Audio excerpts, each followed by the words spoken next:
We're at 31152 Monterey Drive in South Laguna Beach.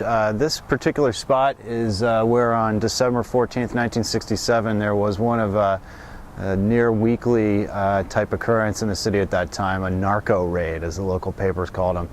And this particular spot, there were a bunch of folks staying here that were affiliated with the Brotherhood of Eternal Love, including Rick Bevan, one of the first guys to go to Afghanistan and return with a bunch of hashish, which started the whole hash market here in Southern California.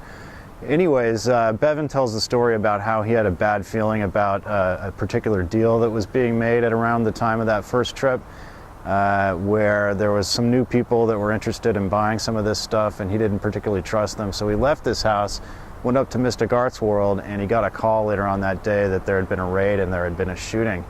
And as it turned out, a friend of his named Pete Amaranthus, who was a 20-year-old kid that was trying to unload some of this Afghan fun stuff, was inside the house with a bunch of other people when they saw folks with construction helmets running through the lawn and realized they're being raided.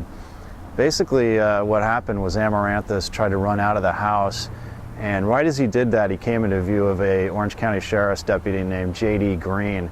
The rumor always was that J.D. Green had accidentally shot him and that this was all kind of covered up. And in sort of trying to piece the story together, what appears to have happened was that there was what the police refer to as an accidental discharge of a weapon. Not J.D. Green's, but another deputy fired his weapon, and when J.D. heard that, he pulled the trigger right as Amaranthus was running out of the house, apparently shot Amaranthus in the leg. Now the big mystery is whether or not Amaranthus was really trying to run away from the police, which is what they claimed, or whether the body was moved further away from the house to make the shooting look legitimate. But the bottom line was, with that shooting, these were all folks that were about 20 years old, 19, 20, 21 years old, and they were literally trying to change the world through LSD, and they were trying to finance that mission with these trips to Afghanistan. And when Pete Amaranthus got shot, so early on in that effort, it made a lot of those members realize that they were really up to, some serious work and had some serious work ahead of them. I don't think any of them quite realized how strange that adventure would actually get, and there would be more than one other person to die along the way.